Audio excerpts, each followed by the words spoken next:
3-4 روز بعد کرک کے قلعے میں بھی ایک اجلاس منعقد ہوا۔ وہ صلیبی حکمرانوں اور فوج کے اعلیٰ کمانڈروں کا اجلاس تھا۔ انہیں یہ تو معلوم تھا کہ صلاح الدین ایوبی فلسطین کا ایک قلعہ شوبک لے چکا ہے اور اب کرک پر حملہ کرے گا۔ انہیں اس احساس نے پریشان کر رکھا تھا کہ اگر مسلمانوں نے کرک کو بھی شوبک کی طرح فتح کر لیا تو یروشلم بچانا مشکل ہو جائے گا۔ صلیبی جان گئے تھے کہ سلطان ایوبی سنبھل کر آگے بڑھ رہا ہے۔ وہ ایک جگہ لے لیتا ہے، فوج کی کمی نئی بھرتی سے پوری کرتا ہے، اسے پرانی فوج کے ساتھ ٹریننگ دیتا ہے، اور جب اسے یقین ہو جاتا ہے کہ وہ اگلی ٹکر لینے کے قابل ہو گیا ہے تو آگے بڑھتا ہے۔ چنانچہ وہ کرک کے دفاع کو مضبوط کر رہے تھے اور باہر آ کر لڑنے کی بھی سکیم بنا چکے تھے، مگر اس اجلاس میں انہیں اپنی سکیم میں رد و بدل کی ضرورت محسوس ہو رہی تھی، کیونکہ ان کی انٹیلیجنس کے سربراہ ہرمن نے انہیں سلطان ایوبی، اس کی فوج اور مصر کے تازہ حالات کے متعلق انقلابی خبریں دی تھی۔ صلیبی جاسوسوں نے بہت ہی تھوڑے وقت میں کرک میں یہ اطلاعیں پہنچا دی تھی کہ سلطان ایوبی اس فوج کو قاہرہ لے گیا ہے جو اس محاذ پر لڑی اور شوبہ کا قلعہ لیا تھا، اور قاہرہ میں جو فوج ہے اسے عجلت میں محاذ پر بھیج دیا گیا ہے، اور نور الدین زنگی نے اپنی بہترین فوج کی کمک اس محاذ پر بھیج دی ہے، اور سلطان ایوبی کا بھائی تقی الدین دمشق سے قاہرہ پہنچ گیا ہے، جہاں وہ سلطان ایوبی کا قائم مقام ہوگا، اور سلطان ایوبی قاہرہ چلا گیا ہے، جہاں وہ سازشیوں کو سزائے موت دے کر محاذ کی طرف روانہ ہو گیا ہے۔ صلیبیوں کے لیے یہ خبر اچھی نہیں تھی کہ قاہرہ کا نائب ناظم مسل الدین بھی پکڑا گیا اور غداری کے جرم میں مارا گیا ہے۔ مسل الدین صلیبیوں کا کارآمد اور اہم ایجنٹ تھا۔ صلیبی نظام جاسوسی کا سربراہ ہرمن اجلاس کو ان تبدیلیوں سے آگاہ کر رہا تھا۔ اس نے کہا، مسل الدین کے مارے جانے سے ہمیں نقصان تو ہوا ہے، لیکن تقی الدین کا تقرر ہمارے لیے امید افزا ہے۔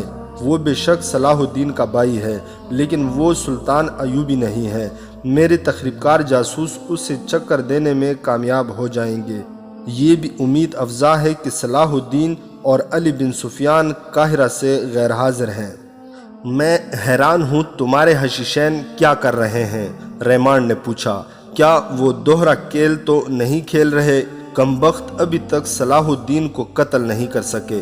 ہم بہت رقم ضائع کر چکے ہیں۔ رقم ضائع نہیں ہو رہی، ہرمن نے کہا۔ مجھے امید ہے صلاح الدین محاذ تک نہیں پہنچ سکے گا۔ اس کے ساتھ 24 باڈی گارڈ قاہرہ گئے ہیں، ان میں 4 حشیشین ہیں۔ ان کے لیے موقع آ گیا ہے، میں نے انتظام کر دیا ہے، وہ صلاح الدین کو راستے میں قتل کر دیں گے۔ ہمیں خوش فہمیوں میں مبتلا نہیں رہنا چاہیے، فلپ آگسٹس نے کہا۔ یہ فرض کر کے سوچو کہ صلاح الدین ایوبی قتل نہیں ہو سکا اور وہ زندہ سلامت محاذ پر موجود ہے۔ اس کے پاس اب تازہ دم فوج ہے، اس نے نئی بھرتی کو ٹریننگ دے لی ہے اور اسے نور الدین زنگی کی کمک مل گئی ہے۔ اس نے شوبک جیسا مضبوط اڈا بھی حاصل کر لیا ہے، لہٰذا اب اس کی رسد قاہرہ سے نہیں آئے گی۔ شوبک میں اس نے بے شمار رسد جمع کر لی ہے۔ اس صورت میں ہمیں کیا کرنا چاہیے؟ میں اسے موقع نہیں دینا چاہتا کہ وہ کرک کا محاصرہ کر لے اور ہم محاصرے میں لڑیں۔ اب ہم محاصرے تک نوبت نہیں آنے دیں گے، ایک اور صلیبی حکمران نے کہا۔ ہم باہر لڑیں گے اور اس انداز سے لڑیں گے کہ شوبہ کا محاصرہ کر لیں۔ صلاح الدین صحرائی لومڑی ہے، فلپ آگسٹس نے کہا۔ اس سے صحرا میں شکست دینا آسان نہیں۔ وہ ہمیں شوبہ کے محاصرے کی اجازت دے دے گا مگر ہمارا محاصرہ کر لے گا۔ میں اس کی چالیں سمجھ چکا ہوں۔ اگر تم اسے آمنے سامنے لا کر لڑا سکتے ہو تو میں تمہیں فتح کی ضمانت دے سکتا ہوں، مگر تم اس سے سامنے نہیں لا سکو گے۔ بہت دیر کے بحث و مباحثے کے بعد یہ فیصلہ ہوا کہ نصف فوج کو قلعے سے باہر بھیج دیا جائے اور سلطان ایوبی کی فوج کے قریب خیمہ زن کر دیا جائے اور اس کی فوج کی نقل و حرکت پر گہری نظر رکھی جائے۔ اس اسکیم میں باہر لڑنے والی فوج کی تعداد کے متعلق فیصلہ کیا گیا کہ سلطان ایوبی کی فوج سے 3 گنا نہ ہو تو دگنی ضرور ہو۔ عقب سے حملے کے لیے ایک الگ فوج مقرر کی گئی اور پلان میں شامل کیا گیا کہ مسلمان فوج کی کمک اور رسد شوبک سے آئے گی، لہٰذا شوبک اور مسلمانوں کے درمیانی فاصلے کو چھاپہ ماروں کی زد میں رکھنے کا انتظام کیا جائے۔ فوجی کمانڈروں نے کہا کہ سامنے سے اتنی زیادہ قوت سے حملہ کیا جائے کہ صلاح الدین ایوبی جم کر لڑنے پر مجبور ہو جائے۔ صلیبیوں کو دراصل اپنی بکتر فوج پر بھروسہ تھا۔ ان کی بیشتر فوج زرہ پوش تھی، سروں پر آہنی خود تھے، پیشانیوں سے ناک اور منہ تک چہرے آئینی خودوں کے مضبوط نقابوں میں ڈھکے ہوئے تھے۔ انہوں نے اونٹوں کو بھی زرہ پوش کر لیا تھا۔ اونٹوں کے سروں پر آہنی غلاف چڑھا دیے گئے تھے اور پہلوؤں کے ساتھ لوہے کی پتریاں لٹکتی تھی جو تیروں کو روک لیتی تھی۔ انہوں نے کوشش کی تھی کہ بہتر قسم کے گھوڑے حاصل کر سکے۔ یورپی ممالک سے لائے ہوئے گھوڑے صحراؤں میں جلدی تھک جاتے اور پیاس سے بے حال ہو جاتے تھے۔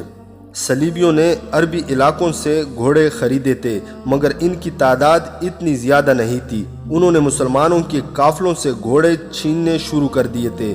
گھوڑے چرائے بھی تھے۔ سلطان ایوبی کے گھوڑے بہتر تھے۔ عربی نسل کے یہ صحرائی گھوڑے پیاس سے بے نیاز میلوں بھاگ سکتے تھے۔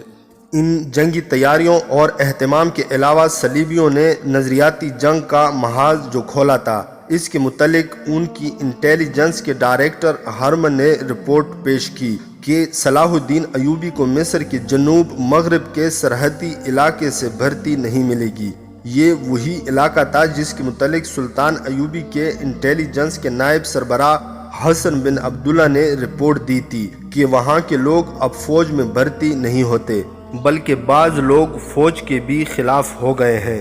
یہ جفا کش اور جنگجو قبائل کا علاقہ تھا جس نے سلطان ایوبی کو نہایت اچھے سپاہی دیے تھے، مگر اب ہرمن کی رپورٹ سے ظاہر ہوتا تھا کہ صلیبی تخریب کار اس علاقے میں پہنچ گئے ہیں۔ وہاں نوبت یہاں تک پہنچی ہوئی تھی کہ حسن بن عبداللہ نے یہ معلوم کرنے کے لیے کہ اس علاقے کے لوگ فوج کے خلاف کیوں ہو گئے ہیں، 2 مخبر بھیجے تھے، دونوں قتل ہو گئے تھے۔ ان کی لاشیں نہیں ملی تھی۔ پر اسرار سی ایک اطلاع ملی تھی کہ ہمیشہ کے لیے غائب کر دیے گئے ہیں۔ وہ علاقہ جو بہت وسیع و عریض تھا، جاسوسوں اور مخبروں کے لیے بہت ہی مضبوط قلعہ بن گیا تھا۔ وہاں سے کوئی معلومات حاصل ہوتی ہی نہیں تھی۔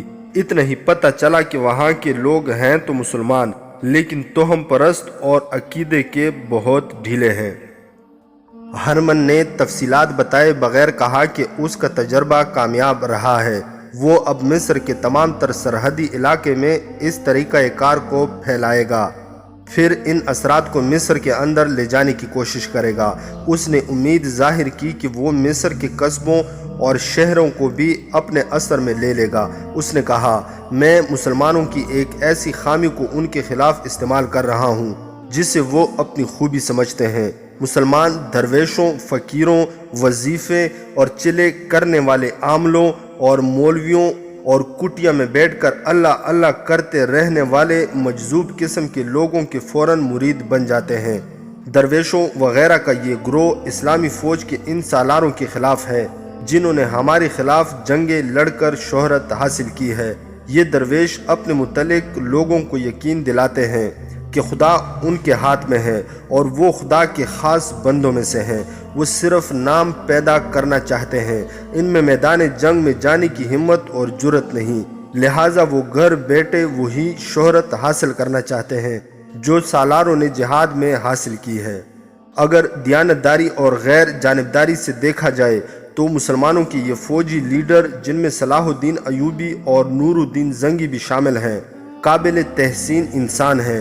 ان میں سے جنہوں نے یورپ تک اسلام پھیلا دیا اور اسپین کو اپنی سلطنت میں شامل کر لیا تھا، بجا طور پر حق رکھتے ہیں کہ قوم اپنی عبادت میں بھی ان کا نام لے، مگر ان کے خلیفوں نے اپنا نام عبادت میں شامل کر کے فوجی لیڈروں کی اہمیت گھٹا دی۔ اس کے ساتھ مسلمانوں میں نام نہاد عالموں اور اماموں کا ایک گروہ پیدا ہوا جو عمل سے گھبراتا تھا۔ انہوں نے کہا کہ جو کچھ ہے وہ عالم اور امام ہیں۔ یہ گروہ خلیفوں کی آڑ میں جہاد کے معنی مسخ کر رہا ہے تاکہ لوگ جہاد میں جانے کے بجائے ان کے گھر جمع ہوں اور انہیں خدا کے برگزیدہ انسان مانیں۔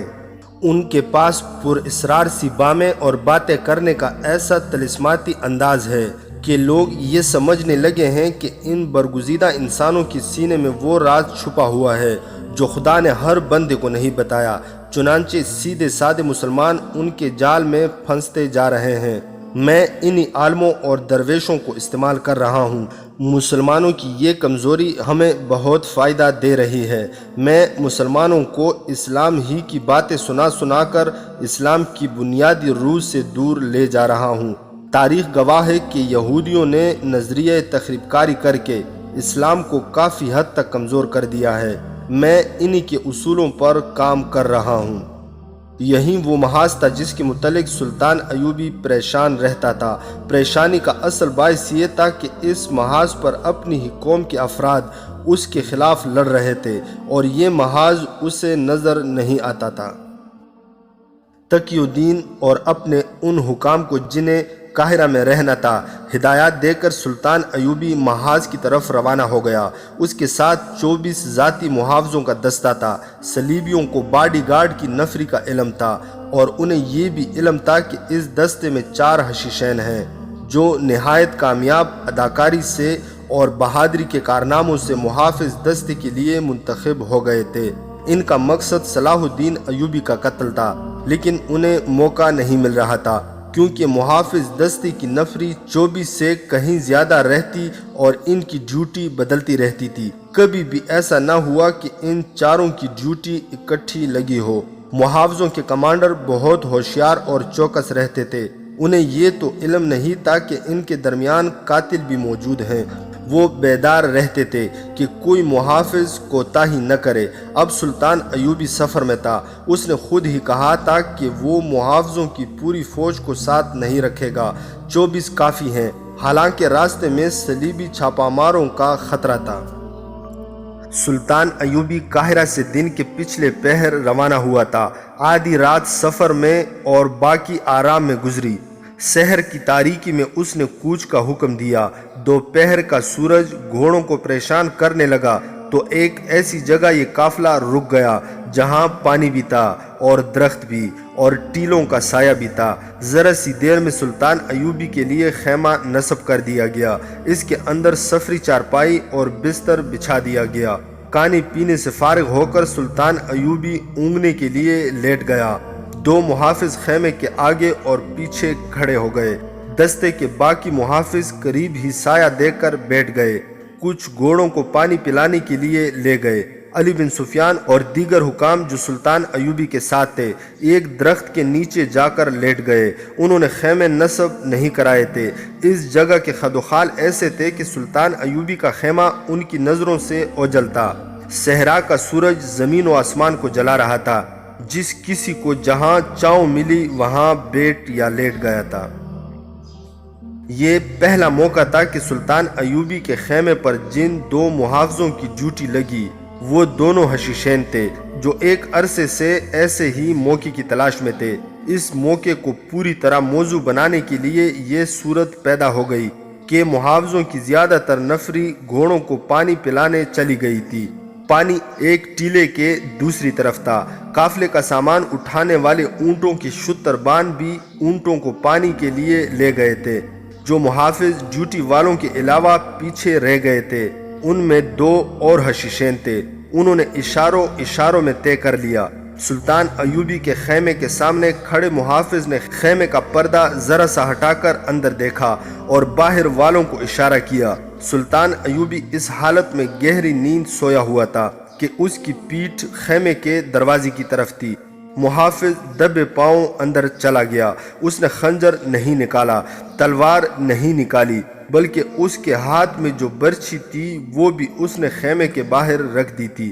ہر محافظ کی طرح وہ قوی ہیکل جوان تھا۔ دیکھنے میں وہ سلطان ایوبی کی نسبت دگنا نہیں تو 1.5 گنا طاقتور ضرور تھا۔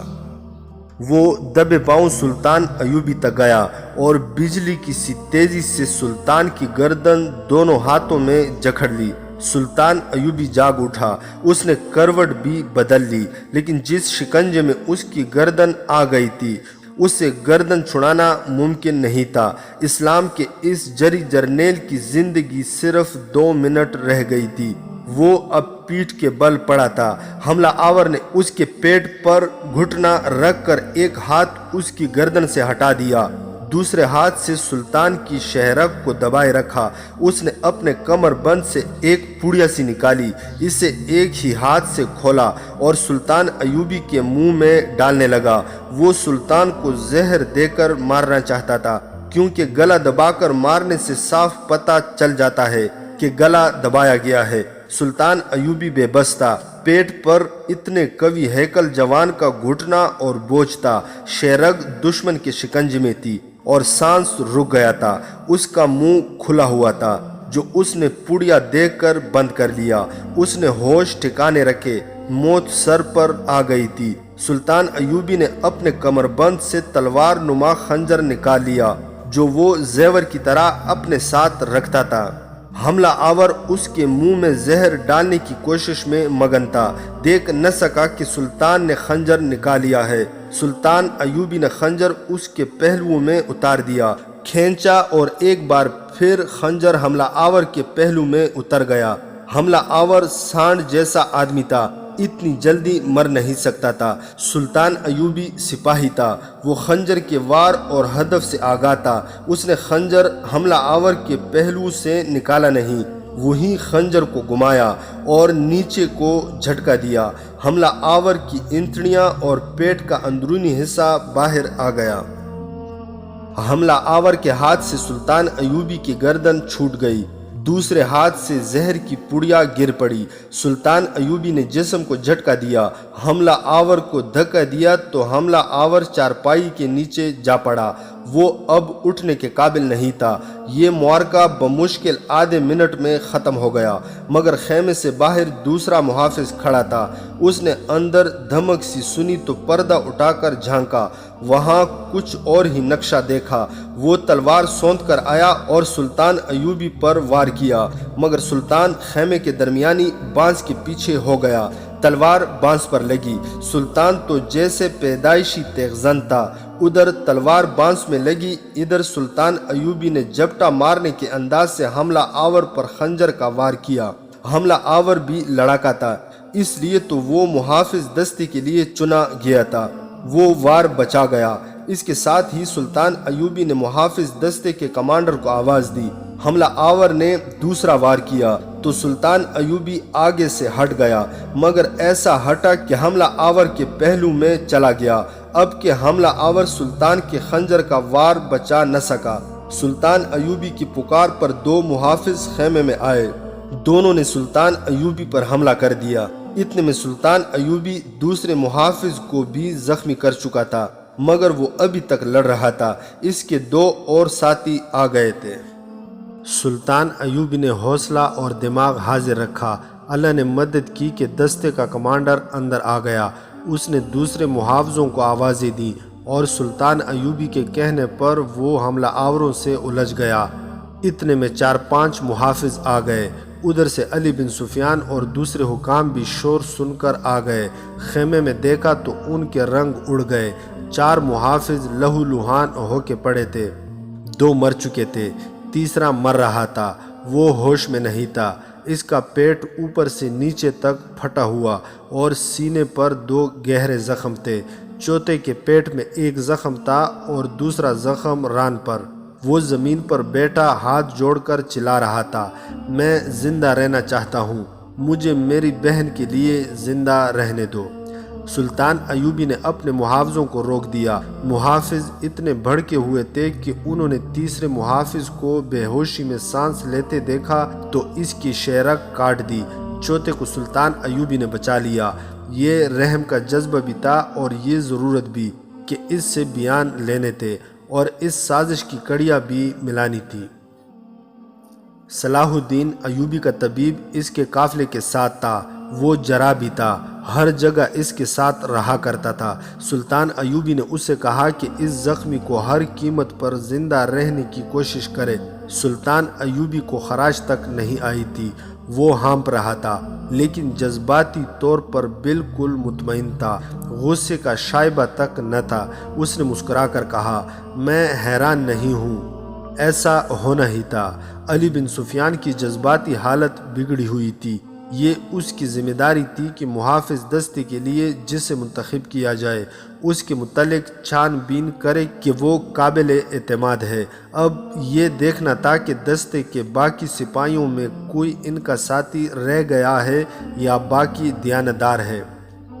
سلطان ایوبی کے بستر پر وہ پوڑیا پڑی ہوئی تھی جو حملہ آور اس کے منہ میں ڈالنا چاہتا تھا۔ ایک سفید سا صفوف تھا جس میں سے کچھ بستر پر بکھر گیا تھا۔ طبیب نے یہ صفوف دیکھا اور جب سنا کہ یہ سلطان ایوبی کے منہ میں ڈالا جا رہا تھا تو طبیب کا رنگ اڑ گیا۔ اس نے بتایا، یہ ایسا زہر ہے جس کا صرف ایک ذرہ حلق سے نیچے اتر جائے تو تھوڑی سی دیر میں انسان نہایت اطمینان سے مر جاتا ہے۔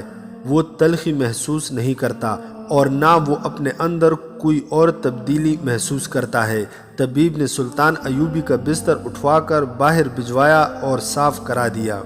سلطان ایوبی نے زخمی کو اٹھوا کر اپنے بستر پر لٹھا دیا۔ اس کے پیٹ میں تلوار لگی تھی اور دوسرا زخم ران پر تھا۔ پیٹ کا زخم مہلک نظر نہیں آتا تھا، ترچھا تھا۔ ران کا زخم لمبا تھا اور گہرا بھی۔ وہ ہاتھ جوڑ کر سلطان ایوبی سے زندگی کی بھیک مانگ رہا تھا۔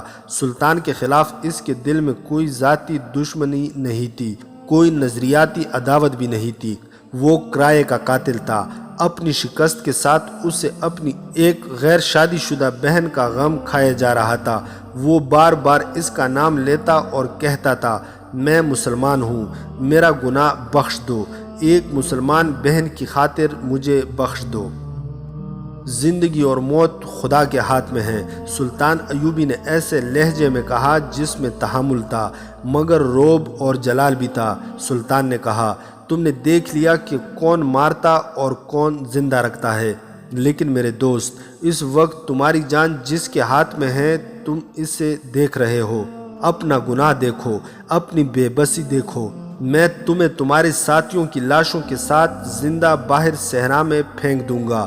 صحرا کی لومڑیاں اور بھیڑیے تمہیں اس حال میں نوچ نوچ کر کھائیں گے کہ تم زندہ ہوگے، ہوش میں ہوگے، مگر بھاگ نہیں سکو گے، بوٹی بوٹی ہو کر مرو گے اور اپنے گناہ کی سزا پاؤ گے۔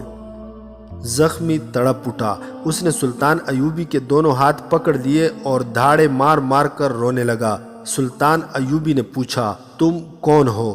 کہاں سے آئے ہو؟ میرے ساتھ تمہاری کیا دشمنی ہے؟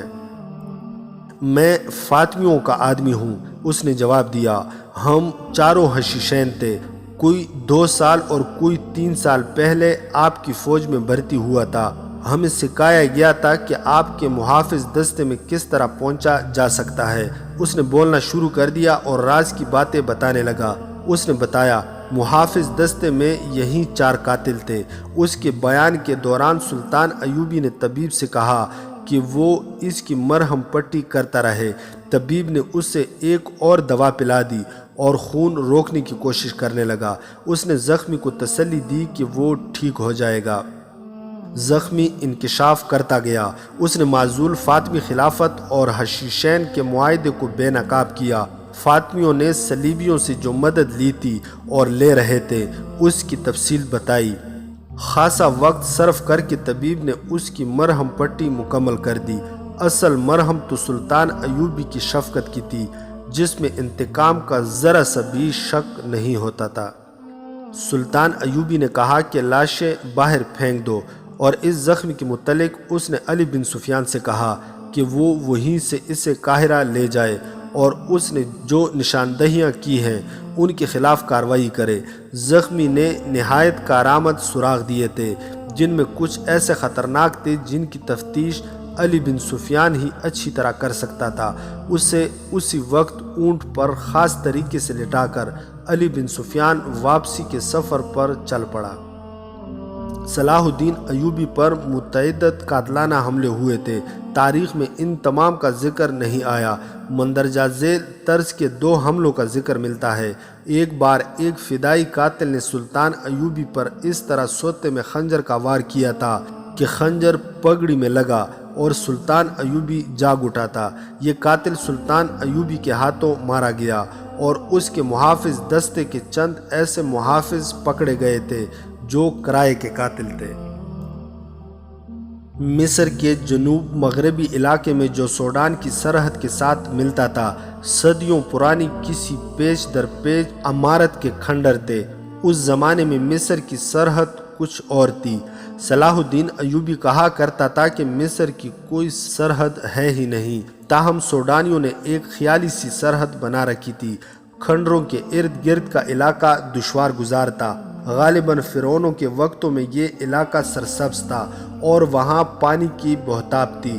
خشک جھیلیں اور 2 ندیوں کے گہرے اور خشک پہاڑ بھی تھے۔ ریتلی چٹانیں بھی تھی اور ریتیلی مٹی کے ٹیلے بھی۔ ان کی شکلیں کسی بہت بڑی عمارت کے کھنڈروں کی مانند تھی۔ کہیں ٹیلا ستون کی طرح دور اوپر تک چلا گیا تھا اور کہیں ٹیلے دیواروں کی طرح کھڑے تھے۔ جہاں جہاں جگہ ہموار تھی وہاں وہاں ریت تھی۔ چٹانیں اونچی بھی تھی نیچی بھی۔ اس علاقے کے ارد گرد کہیں کہیں پانی تھا، لہٰذا درخت تھے اور وہاں کے رہنے والے کھیتی باڑی کرتے تھے۔ کم و بیش 40 میل لمبا اور 10-12 میل چوڑا یہ علاقہ آباد تھا۔ یہ آبادی مسلمان تھی۔ ان میں کچھ لوگ مسلمان نہیں تھے۔ ان کے عجیب و غریب سے عقیدے تھے۔ فرعونوں کی عمارت کے کھنڈروں سے لوگ ڈرا کرتے تھے۔ ان کے ارد گرد کا علاقہ بھی ایسا تھا کہ دیکھنے والے پر ہیبت طاری ہو جاتی تھی۔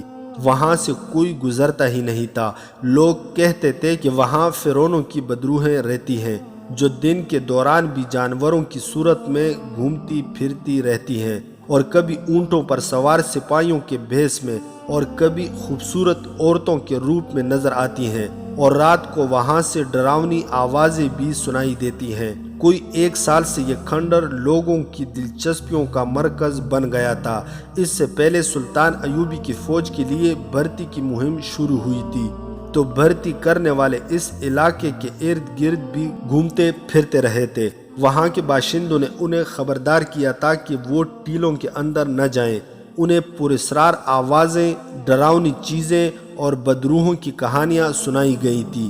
اس علاقے سے فوج کو بہت بھرتی ملی تھی، مگر اس کے بعد بھرتی کرنے والے گئے تو لوگوں کا رجحان بدلا ہوا تھا۔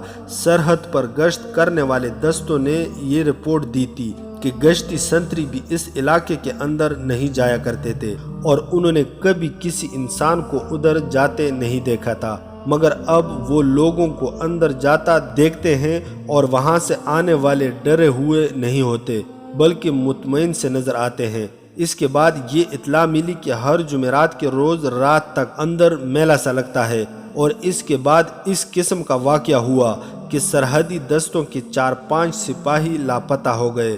ان کے متعلق یہ رپورٹ دی گئی تھی کہ بھگوڑے ہو گئے ہیں۔ سلطان ایوبی نے جہاں دشمن کے ملکوں میں جاسوس بھیج رکھے تھے، وہاں اس نے اپنے ملک میں بھی جاسوسوں کا جال بچھا رکھا تھا۔ غیر مسلم مورخوں نے سلطان ایوبی کو خاص طور پر خراج تحسین پیش کیا ہے کہ اس نے آج کے انٹیلیجنس نظام اور کمانڈو طریقہ جنگ کو خصوصی اہمیت دے کر ٹریننگ کے نئے طریقے دریافت کیے، اور یہ ثابت کر دیا تھا کہ صرف 10 افراد سے 1000 نفری کی فوج کا کام لیا جا سکتا ہے۔ یہ الگ بات ہے کہ مسلمان ہونے کی وجہ سے یورپی مورخوں نے سلطان ایوبی کے اس فن کو تاریخ میں اتنی جگہ نہیں دی جتنی دینی چاہیے تھی، لیکن اس دور کے وقایع نگاروں نے جو تحریریں قلم بند کی ہیں ان سے پتہ چلتا ہے کہ اسلام کا یہ عظیم پاسبان انٹیلیجنس، گوریلا اور کمانڈو آپریشن کا کس قدر ماہر تھا۔ اندرون ملک اس کی انٹیلیجنس گوشے گوشے پر نظر رکھتے اور فوج کی مرکزی کمان کو رپورٹیں دیتے تھے۔ یہ اسی نظام کی اعلیٰ کارکردگی کا ثبوت تھا کہ مصر کے دور دراز کے ایسے علاقے کی سرگرمیوں کی بھی اطلاعیں مرکز کو پہنچا دی گئی تھی، جس کے متعلق کہا جاتا تھا کہ اس چھوٹے سے خطے کو تو خدا نے بھی فراموش کر رکھا ہے، مگر مخبروں نے وہاں کے لوگوں کی صرف ذہنی تبدیلی دیکھی اور اس کی اطلاع دی تھی۔ انہیں ابھی یہ معلوم نہیں تھا کہ اندر کیا ہوتا ہے۔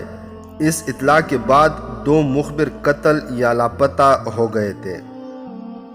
وہاں کے لوگوں نے نہ صرف ٹیلوں کے ڈراؤنے علاقے کے اندر جانا شروع کر دیا بلکہ وہ فرعونوں کی اس پیچ در پیچ عمارت کے کھنڈروں میں بھی جانے لگے تھے، جہاں جانے کے تصور سے ہی ان کے رونگٹے کھڑے ہو جایا کرتے تھے۔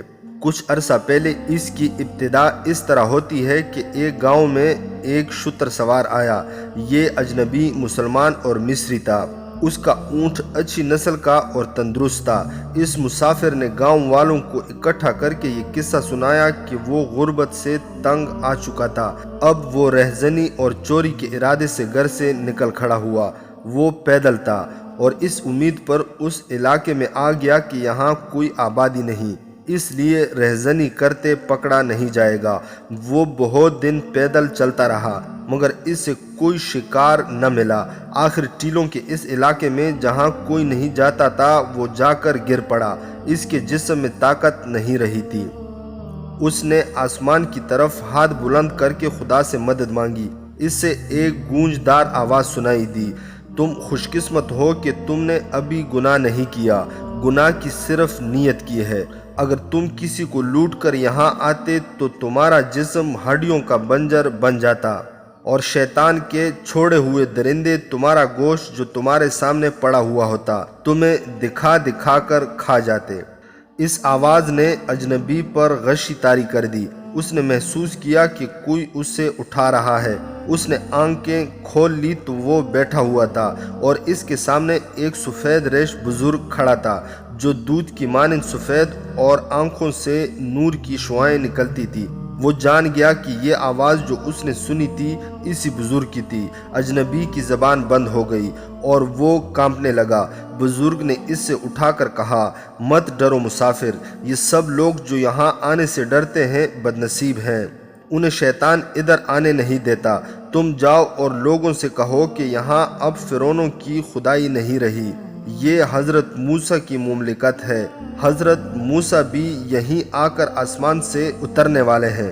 اب اسلام کی قندیلیں اسی کھنڈر سے روشن ہوں گی جن کی روشنی ساری دنیا کو منور کر دے گی۔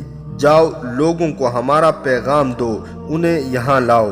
اجنبی نے کہا کہ وہ اٹھ نہیں سکتا، چل نہیں سکتا، جسم سوکھ گیا ہے۔ سفید ریش بزرگ نے کہا، تم اٹھو اور 50 قدم شمال کی طرف جاؤ، پیچھے مڑ کر نہ دیکھنا، ڈرنا نہیں، لوگوں تک پیغام پہنچا دینا ورنہ نقصان اٹھاؤ گے۔ تمہیں ایک اونٹ بیٹھا ہوا نظر آئے گا، اس کے ساتھ کھانا اور پانی ہوگا اور اس کے ساتھ جو کچھ ہوگا وہ تمہارا ہوگا۔ اجنبی نے گاؤں والوں کو سنایا کہ وہ اٹھ کر چلنے لگا تو اس کے جسم میں طاقت آ گئی تھی۔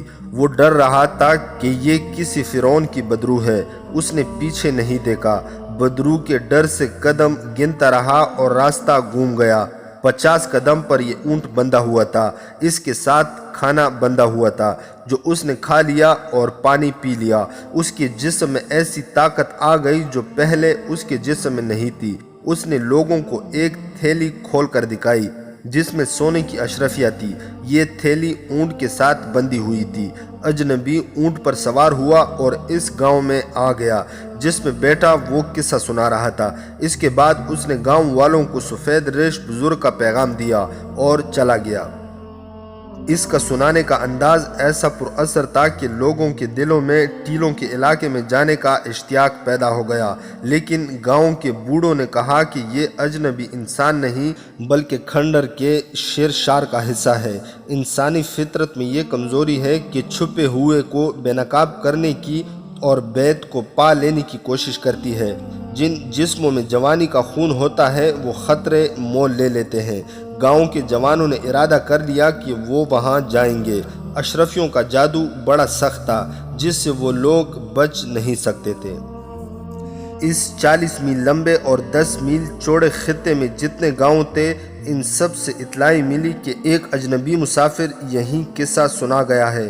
کچھ لوگ تذبذب میں تھے اور کچھ تذبذب اور فیصلے کے درمیان بھٹک رہے تھے، مگر ادھر جانے سے سب ڈرتے تھے۔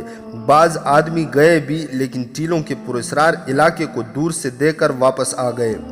کچھ روز بعد 2 جوان سال شتر سوار تمام علاقے میں گھوم گئے۔ انہوں نے بھی ایسا ہی قصہ سنایا جو ذرا مختلف تھا۔ وہ بہت دور کے سفر پر گھوڑوں پر جا رہے تھے۔ ان کے ساتھ 2 خچر تھے جن پر قیمتی مال تھا۔ یہ تجارت کا مال تھا جو وہ سوڈان لے جا رہے تھے۔ راستے میں انہیں ڈاکوؤں نے لوٹ لیا، مال کے ساتھ گھوڑے اور خچر بھی چھین لیے اور انہیں زندہ چھوڑ دیا۔ دونوں ٹیلوں کے علاقے میں آ کر تھکن، بھوک، پیاس اور غم سے گر پڑے۔ انہیں بھی سفید ریش بزرگ نظر آیا۔ اس نے انہیں وہی پیغام دیا اور کہا، تمہیں شیطان کے درندوں نے لوٹا ہے، تم اللہ کے نیک بندے ہو۔ جاؤ، تمہیں 50 قدم پر 2 اونٹ کھڑے ملیں گے اور ان کے ساتھ جو کچھ بندہ ہوا ہوگا تمہارا ہوگا، لیکن مال و زر دے کر آپس میں لڑ نہ پڑنا، ورنہ ہمیشہ کے لیے اندھے ہو جاؤ گے۔ انہیں بھی اس بزرگ نے کہا کہ گاؤں گاؤں جا کر لوگوں کو پیغام دے کہ ان کھنڈروں سے ڈرے نہیں۔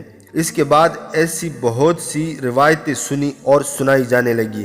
ان میں ڈر اور خوف کا کوئی تاثر نہیں تھا، بلکہ ایسی کشش تھی کہ لوگوں نے ٹیلوں کے ارد گرد پھرنا شروع کر دیا۔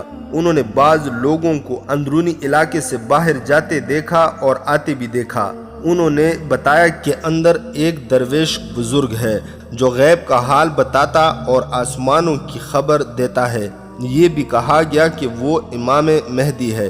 کسی نے کہا کہ حضرت موسیٰ ہیں اور کوئی حضرت عیسیٰ کہتا تھا۔ ایک بات وثوق سے کہی جاتی تھی کہ جو کوئی بھی ہے خدا کا بھیجا ہوا ہے اور وہ گنہگاروں سے نہ ملتا ہے نہ انہیں نظر آتا ہے۔ اس کے پاس جانے کے لیے نیت صاف ہونی چاہیے۔ یہ بھی کہا گیا کہ وہ مردوں کو بھی زندہ کرتا ہے۔ یہ طلسماتی اور پراسرار روایتیں اور حکایتیں لوگوں کو اندرونی علاقے میں لے جانے لگیں۔ آگے جا کر انہوں نے پہلی بار وہ کھنڈر دیکھے جن سے وہ ڈرتے تھے۔ وہ ان کے اندر بھی گئے۔ یہ کمروں، غلام گردشوں اور غاروں جیسے راستوں کی بھول بھلیا تھی۔ ایک کمرہ بہت ہی وسیع اور اس کی چھت اونچی تھی، جالے لٹک رہے تھے اور ماحول پر ہیبت طاری تھی، لیکن وہاں خوشبو پھیلی ہوئی تھی۔ تو کہیں سیڑھیاں فرش سے نیچے جاتی اور تہخانوں میں جا کر ختم ہو آتی تھی۔ داستان ایمان فروشوں کی اگلی قسط آپ لوگ ہماری نیکسٹ ویڈیو میں ملاحظہ کر سکتے ہیں۔ مزید حقیقی اور تاریخی واقعات کے لیے اس چینل کو سبسکرائب کرنا نہ بھولیے گا۔